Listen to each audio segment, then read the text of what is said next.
اللهم صل على حبيبنا محمد وعلى آله وصحبه أجمعين. اللهم صل على حبيبنا محمد وعلى آله وصحبه أجمعين. بسم الله الرحمن الرحيم. السلام عليكم ورحمة الله وبركاته. بسم الله، الحمد لله، والصلاة والسلام على حبيب الله سيدنا محمد بن عبد الله وعلى آله وصحبه ومن والاه. سبحانك لا علم لنا إلا ما علمتنا إنك أنت العليم الحكيم. ولا حول ولا قوة إلا بالله العلي العظيم. اللهم رب اشرح لنا صدورنا. Ya Allah, lapangkanlah hati-hati kami. Wa yassir lana umurana. Permudahkanlah segala urusan kami. Wahlul 'uqdatam min alsinatina.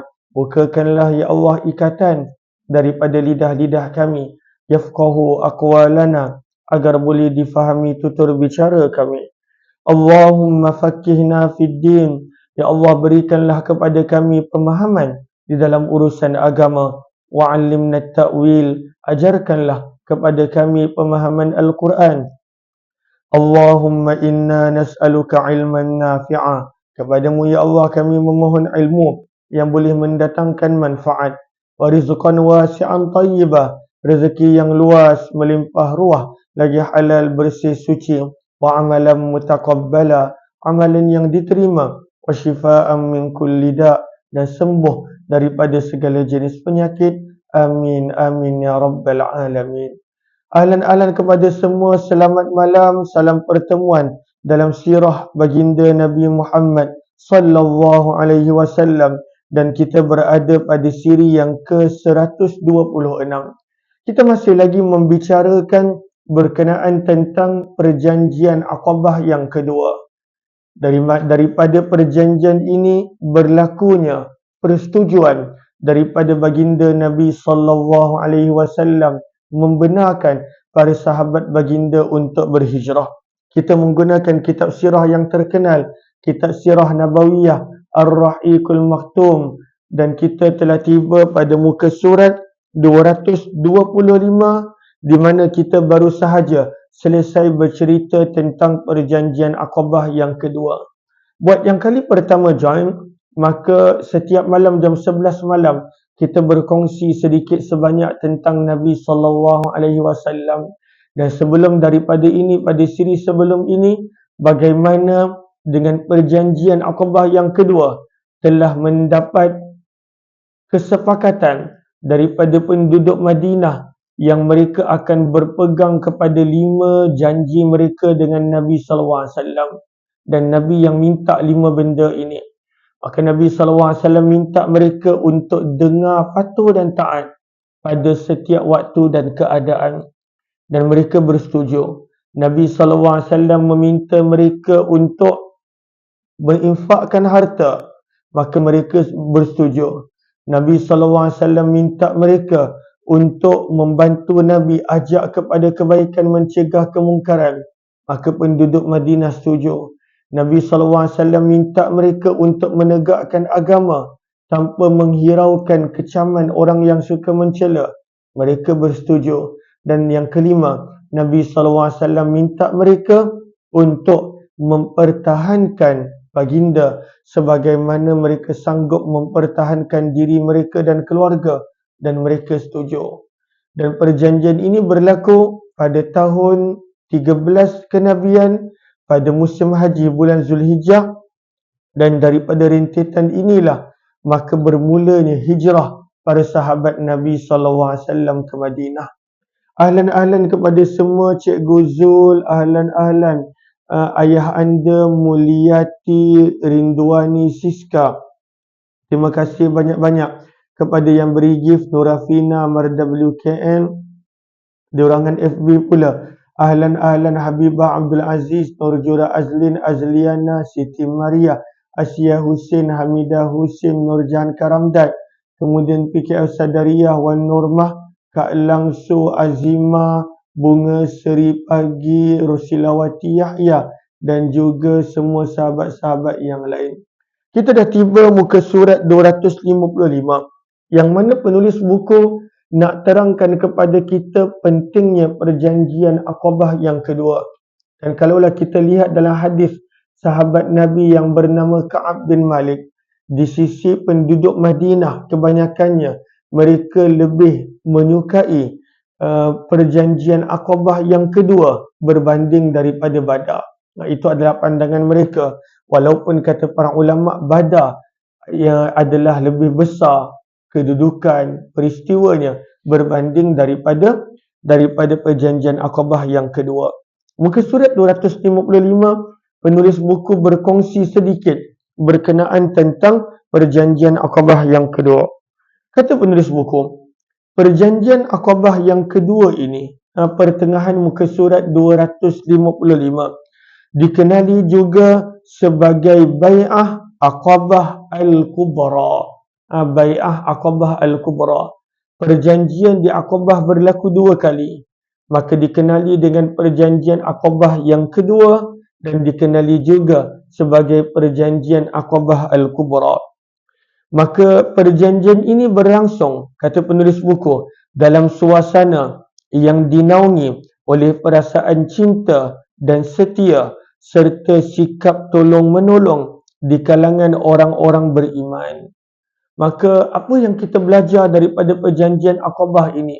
Nabi SAW memadamkan sebelum ini kebergantungan kepada kabilah, suku, kepada kaum, kepada kabilah. Maka sebelum itu masyarakat Arab mereka hanya berpegang kepada kabilah.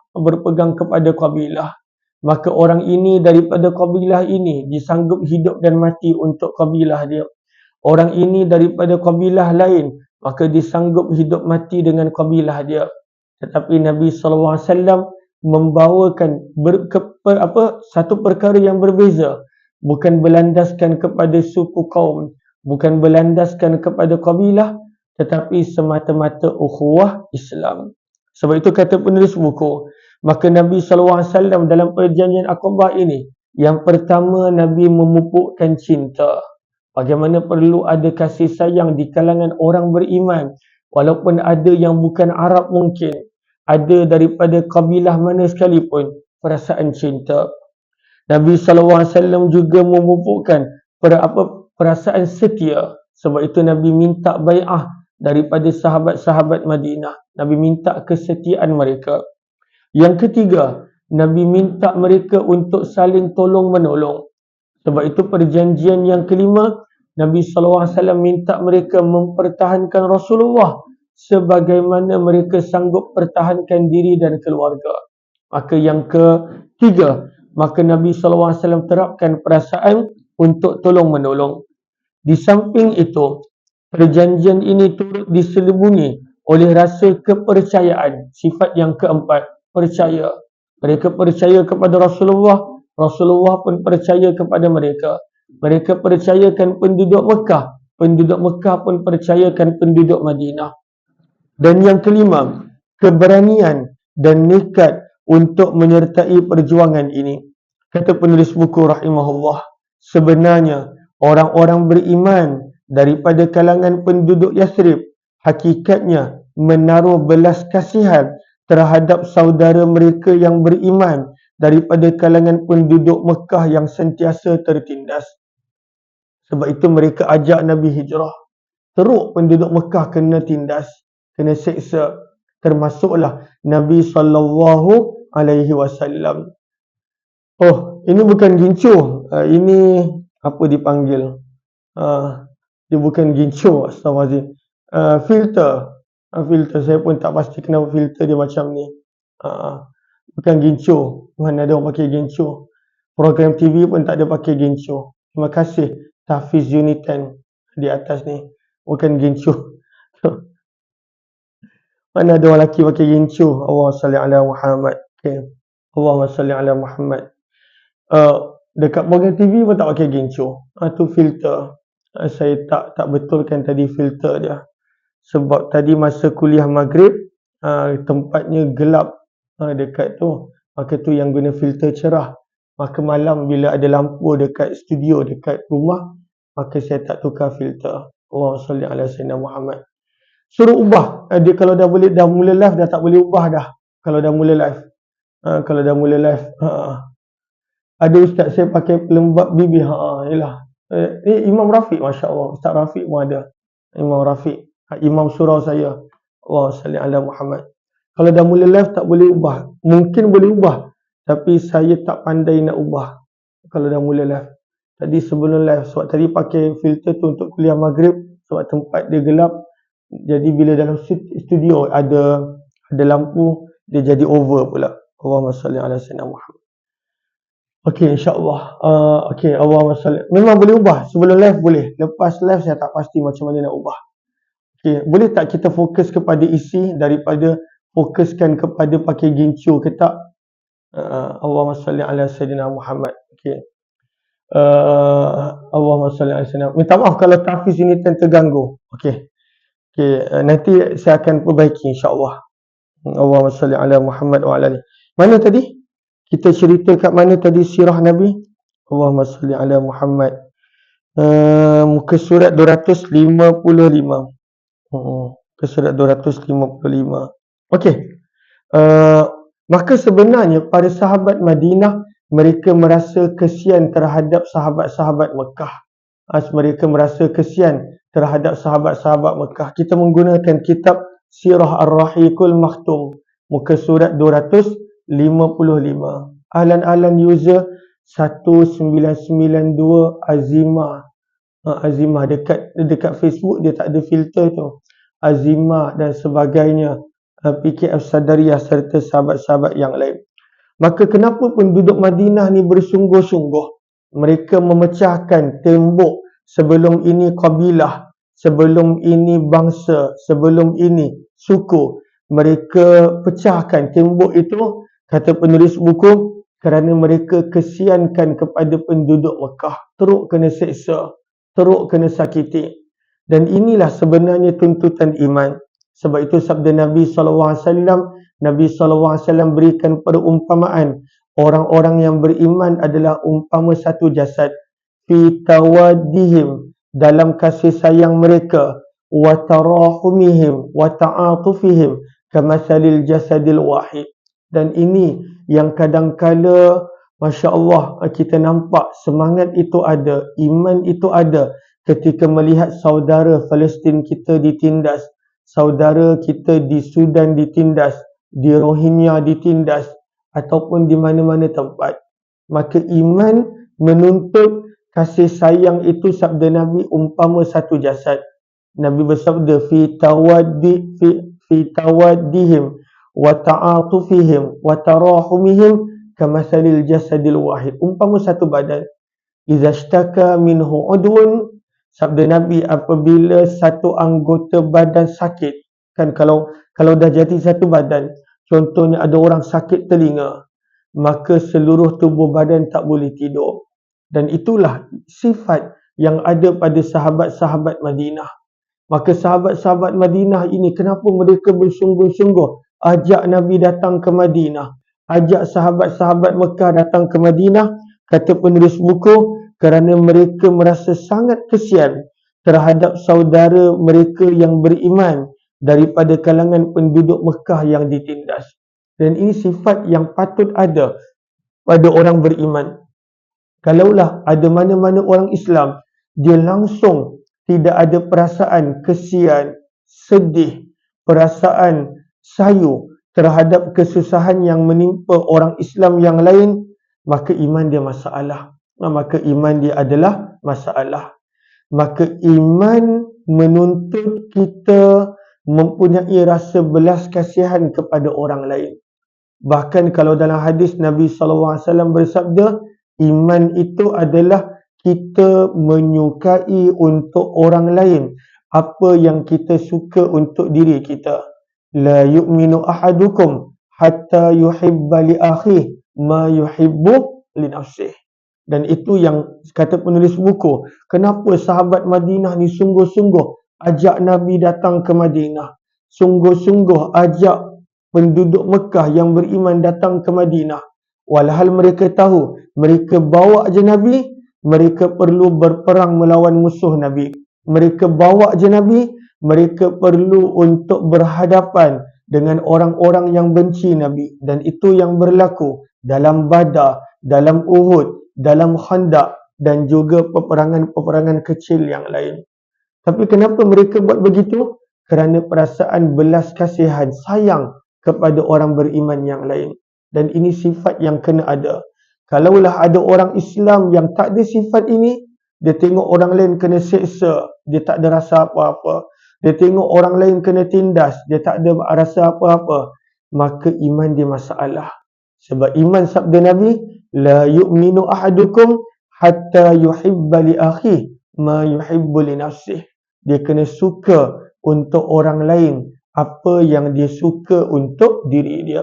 Sebab itu dalam perjanjian Aqabah yang kelima, maka Nabi tegaskan mereka mestilah mempertahankan baginda sebagaimana mereka sanggup pertahankan diri mereka dan keluarga mereka. Dan mereka sanggup untuk melakukan bai'ah dan janji tersebut. Kata penulis buku rahimahullah, muka surat 255, dengan kuat dibela saudaranya dan dimarahi orang yang menzalimi saudaranya. Ini sahabat Madinah. Walaupun bukan keluarga, walhal zaman itu hubungan berlandaskan kepada kabilah. Walaupun bukan keluarga, mereka sayang sebagaimana keluarga sendiri. Dalam perasaan belas kasihan inilah terpasaknya perasaan kasih sayang kepada saudara yang dicintai daripada jauh semata-mata kerana Allah. Dan ini susah sebenarnya. Tak ramai orang ada mencintai semata-mata kerana Allah. Sebab itu dalam hadis Nabi sebut, siapa yang ada 4 sifat ini, sempurna iman dia. Sabda Nabi, man ahabba lillah, sesiapa yang boleh mencintai orang lain semata-mata kerana Allah. Sifat yang pertama, dia suka orang lain, cinta orang lain, sayang orang lain semata-mata kerana Allah. Bukan kerana dia ada sesuatu hajat, bukan kerana dia ada sesuatu keperluan, bukan kerana rupa, bukan kerana pangkat, bukan kerana kedudukan. Man ahabba lillah. Sabda Nabi, barang siapa yang mencintai seseorang semata-mata kerana Allah, wa abghadha lillah, dan dia kalau benci seseorang pun, dia benci semata-mata kerana Allah. Kan kadang-kala hati ni kita tak boleh nak kawal, kita suka dan benci. Tapi kalaulah dia boleh benci semata-mata kerana Allah. Yang kedua, wa a'ta lillah, dia kalaulah dia bagi sesuatu, dia bagi sesuatu semata-mata kerana Allah. Wa mana'a lillah, yang keempat sabda Nabi, dia apabila tak nak memberi, tak nak bagi, dia tak nak bagi pun semata-mata kerana Allah. Sabda Nabi, barang siapa yang ada sifat iman, 4 sifat ini, cinta kerana Allah, benci kerana Allah, memberi kerana Allah, tak nak memberi pun kerana Allah, maka di hujung hadis, faqad istakmalal iman. Iman dia telah sempurna. Sebab dia buat apa pun adalah kerana Allah. Maka kata penulis buku, dahsyatnya para sahabat Madinah ini, kecintaan mereka kepada orang Mekah bukan kerana bayaran, bukan kerana kepentingan dunia, bukan kerana kepentingan hubungan keluarga, bukan kerana sama kabilah, tetapi mereka punya sayang itu adalah semata-mata kerana Allah. Semata-mata kerana Allah. Dan ini adalah sifat yang susah. Kita dah terbiasa suka seseorang kerana ada sebab, benci seseorang kerana ada sebab, bagi seseorang kerana ada sebab, tak nak bagi kepada seseorang ada sebab. Tapi kalaulah kesemua ini kerana Allah, sabda Nabi, faqad istakmalal iman, itu adalah orang yang iman dia sempurna. Dia buat apa pun adalah kerana Allah Ta'ala. Mudah-mudahan Allah berikan kepada kita sifat tersebut. Amin, amin ya rabbal alamin. Sebab itu kata penulis buku, maka terpasaklah pada hati penduduk-penduduk Madinah perasaan kasih sayang kepada saudara yang mereka cintai daripada jauh semata-mata kerana Allah. Dan antara orang yang dimuliakan dengan naungan Allah Subhanahu wa taala pada hari kiamat adalah orang yang bertemu dan berpisah kerana Allah Taala. Mudah-mudahan Allah Subhanahu wa taala kurniakan kepada kita melakukan apa pun adalah kerana Allah Subhanahu wa taala. Kata penulis buku, perasaan ini bukan disebabkan oleh semangat yang datang tiba-tiba dan kemudian hilang setelah beberapa hari. Kan ada sebahagian orang semangat dia sekejap je, semangat. Maka di sini penulis buku nak terangkan beza orang yang buat sesuatu hanya kerana semangat dengan orang yang buat sesuatu kerana Allah. Beza. Orang yang buat sesuatu kerana Allah, dia akan konsisten dan persisten. Ni dah kenapa ni? Insyirah Naurah. Saya pun tak faham apa benda ni. Kadi nikah Kuala Terengganu. Boleh tak buka kunci kadi nikah saya? Mana saya dekat Shah Alam? Mana saya dekat... Okey, abaikan. Moga Allah mudahkan. Saya pun tak tahu apa isu insyirah ni. Itulah, okey. Itulah saya pun tak tahu apa isu dia. Allahumma salli ala sayyidina Muhammad wa ala alihi washabihi ajma'in. Allahumma salli ala Muhammad wa ala alihi washabihi ajma'in.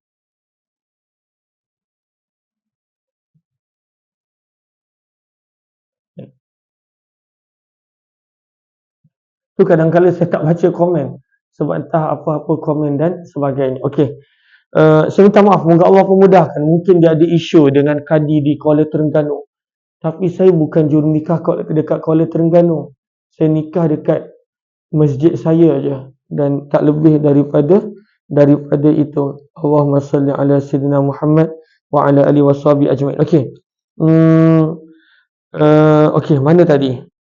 Allahumma salli ala Muhammad. Okey. Di sini penulis buku nak terangkan beza orang yang buat sesuatu kerana Allah dan orang yang buat sesuatu kerana semangat. Kan kadang-kadang kita tengok ada orang yang semangat. Maka semangat tak lama. Kalaulah dia buat dengan semangat tak lama. Tapi kalaulah dia buat kerana Allah, insya-Allah istiqamah. Dan ini yang kita nak ubah. Kadang-kadang kita mempertahankan agama hanya kerana semangat. Beza dengan kita nak mempertahankan agama kerana Allah. Kita nak tolong orang kerana semangat. Beza dengan kita nak tolong orang kerana Allah Subhanahu wa taala. Seseorang yang buat sesuatu kerana semangat, maka bila hilang semangat, dia pun tak buat. Seseorang yang buat sesuatu kerana Allah, mudah-mudahan istiqamah, konsisten dan persisten insya-Allah. Sebab itu, penulis buku terangkan penduduk Madinah ni dia bukan kerana semangat, dia bukan. Sebab itu kata penulis buku, perasaan kasih sayang kepada saudara mereka kerana Allah bukanlah disebabkan semangat yang datang tiba-tiba dan kemudian hilang setelah beberapa hari. Malah ia didorong oleh keimanan kepada Allah, Rasulnya dan kitabnya. Maka orang yang buat kerana Allah, maka dia bukan buat kerana semangat, dia buat kerana Allah. Dan orang yang buat kerana Allah ini, kata penulis buku, sifat itu datang apabila disebabkan iman. Disebabkan iman, bukan disebabkan benda lain. Kata penulis buku, dan iman itu tidak akan hilang apabila berhadapan dengan mana-mana kezaliman dan permusuhan. Sebab itu para sahabat apabila perjuangan mereka adalah iman, mereka tak takut. Dalam peperangan Mu'tah, 3,000 sahabat yang Nabi hantar perlu lawan dengan 200,000. Mereka tak undur, mereka jalan. Sebab mereka bukan kerana semangat, mereka adalah kerana Allah, dan sifat itu datang kerana keimanan mereka. Keimanan mereka. kerana keimanan mereka. Dan itu yang kita harapkan. Kita baca sirah Nabi ni pun kali kedua. Kali pertama dah khatam dah 2021. Lalu kenapa kita ulang-ulang? Kadang-kala ini buku pertama kita baca kali kedua. Sebenarnya nak harapkan kerana Allah tadi. Nak harapkan istiqamah. Walaupun saya taklah istiqamah. Jauh daripada istiqamah. Kadang-kala buat, kadang-kala tak. Tapi kadang-kala nak buat. Sebab kita dah buat live daripada 2019. Maka nak teruskan. Ini dah tahun kelima. Kali kedua. Kita baca buku sirah ni. Kali kedua. Kali pertama kita dah baca sebelum ni. Tapi kenapa saya buat walaupun 11 malam. Sebelum ni kita buat lepas isyak ke pukul 6 tak silap. Sebenarnya nak harapkan dengan istiqamah tadi. Datangnya niat kerana Allah Ta'ala. Halimah Suki, moga Allah pemudahkan. 2 hari dah handphone problem. Moga Allah pemudahkan insya-Allah. Dengan sebagainya. Kata penulis buku, Allahumma salli ala sayyidina Muhammad. Iman itu apabila anginnya bertiup, maka akan membawa keajaiban-keajaiban sama ada pada akidah dan amalan. Orang yang buat apa-apa kerana iman, maksudnya kerana Allah, dia akan nampak keajaiban-keajaiban dia. Dia akan nampak berkah. Dia akan nampak nusrah. Dia akan pada waktu itu nampak bagaimana Allah bantu dan tolong dia. Apabila kita buat sesuatu kerana iman. Kerana Allah Subhanahu wa Ta'ala. Kata penulis buku, dengan iman ini, orang Islam telah berupaya merakamkan dalam lipatan sejarah jasa bakti dan mereka tinggalkan dalam lipatan sejarah itu peninggalan-peninggalan yang tiada tolok bandingnya sepanjang masa. Dan itu yang berlaku. Bagaimana dengan kekuatan iman para sahabat boleh kalahkan kerajaan Rom dan Farsi. Bagaimana dengan kekuatan iman mereka boleh menakluki hampir 1/3 dunia pada zaman Sayyidina Muawiyah bin Abi Sufyan radhiyallahu ta'ala anhu. Kekuatan iman. Maka bila manusia itu dia melakukan sesuatu dengan iman, datangnya kerana Allah. Dan bila dia buat kerana Allah, dia tak seperti semangat yang datang dan pergi. Dan bila dia buat kerana Allah dan iman, maka dia akan nampak keajaiban-keajaiban. Allah akan berikan nusrah, berkah, kebaikan dan sebagainya. Mudah-mudahan Allah kurniakan kita semua istiqamah dalam melakukan apa jua amalan baik yang kita dah mulakan insya-Allah. Insya-Allah kita akan sambung esok muka surat 257 di mana kita mula masuk tajuk bagaimana bermulanya hijrah para sahabat Nabi sallallahu alaihi wasallam ke Madinatul Munawwarah. Terima kasih banyak-banyak Haifa, Mardam DKN, user 1992, begitu juga Cik Fatimah Azhara, begitu juga sahabat-sahabat yang lain, Jawan serta ayahanda Nurjura Azlin, Nurzila, Wan Nurmah, Dipa Miko, kemudian Madara Obito, Zarina Ali, Sabaria Surin, Borhan Sabah, Nur Asikin dan juga Habibah Abdul Aziz, Muhammad Syarizan serta semua sahabat-sahabat yang lain. Esok pagi ada kuliah subuh. InsyaAllah jika ada live saya akan kongsikan. Cuma setiap hari live kita adalah pada 3 kali, jam 8.30 pagi, 6 petang dan 11 malam. Jemput join jika yang berkelapangan insyaAllah. Assalamualaikum warahmatullahi wabarakatuh. Terima kasih Norafina, Haifa, Riz, Salma Syarum, Siti Maria dan sahabat yang lain. Subhanakallahumma bihamdika nashhadu an la ilaha illa anta nastaghfiruka wa natubu ilaik. Tak apa, tak perlu bagi gift. Tak apa. Tak perlu bagi gift. Saya buat live ni bukanlah kerana gift. Sebab saya pun ada kerja, ada gaji dan sebagainya. Terima kasih banyak. Sahabat-sahabat bantu share, itu dah cukup membantu insya-Allah. Terima kasih semua. Jumpa lagi.